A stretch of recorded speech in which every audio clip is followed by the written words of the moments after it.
എല്ലാവരും സേഫായിട്ടിരിക്കുമെന്ന് കരുതുന്നു. അപ്പോൾ ഈ ഒരു സിറ്റുവേഷനിൽ ഒരു good health and good immune system വളരെ ഇമ്പോർട്ടൻ്റ് ആണ് നമുക്ക്.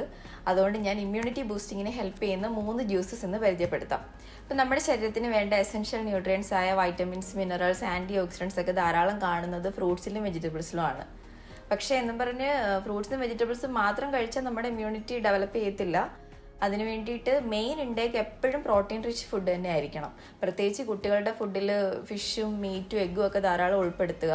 ഇപ്പോൾ വീഗൻസ് ഓർ വെജിറ്റേറിയൻസ് ആണെങ്കിൽ കടല, പയർ, പിന്നെ നട്ട്സ് ആൻഡ് സീഡ്സ് ഇതൊക്കെ പ്രോട്ടീൻ റിച്ച് ആണ്. അപ്പോൾ ഒരു ബാലൻസ്ഡ് ഡയറ്റ് എപ്പോഴും കീപ്പ് ചെയ്യുക.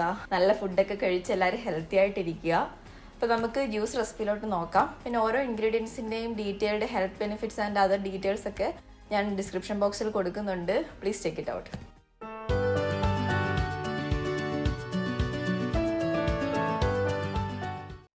ആദ്യം നമുക്ക് ഗ്രീൻ ജ്യൂസിൻ്റെ റെസിപ്പി നോക്കാം. ഡയബറ്റിക് പേഷ്യൻസിനൊക്കെ പറ്റിയൊരു ഡ്രിങ്കാണിത്. അപ്പോൾ ഇതിന് വേണ്ടുന്ന ഇൻഗ്രീഡിയൻസ് 2 ക്യൂക്കമ്പർ, 4 നെല്ലിക്ക,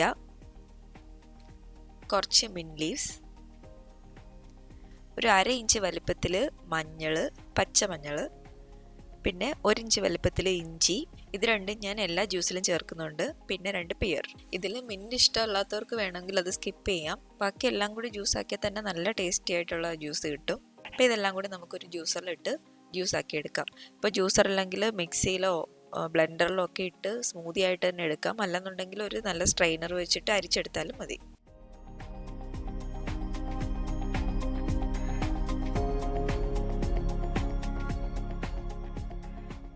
ഇനി സിട്രസ് ജ്യൂസ് എങ്ങനെയാണെന്ന് നോക്കാം.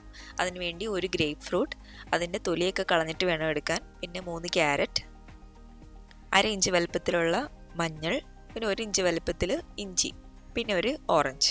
ഇതെല്ലാം കൂടി പെട്ടെന്നൊന്ന് ജ്യൂസാക്കി എടുക്കാം.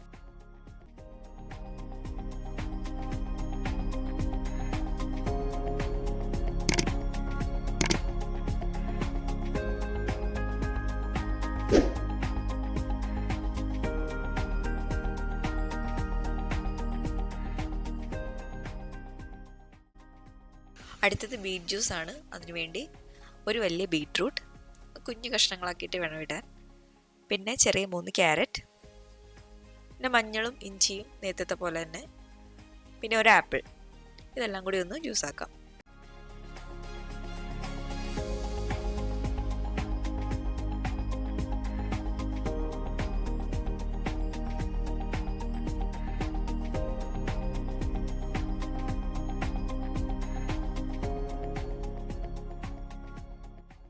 ഈ വീഡിയോ എല്ലാവർക്കും ഇഷ്ടപ്പെട്ടെന്ന് വിചാരിക്കുന്നു. അപ്പം ഫുഡിൻ്റെ കൂടെ എല്ലാവരും ഈ ജ്യൂസസൊക്കെ ഒരു റുട്ടീനാക്കി മാറ്റണം. Stay healthy. അപ്പോൾ ഇനി നെക്സ്റ്റ് ടൈം കാണാം. Bye bye.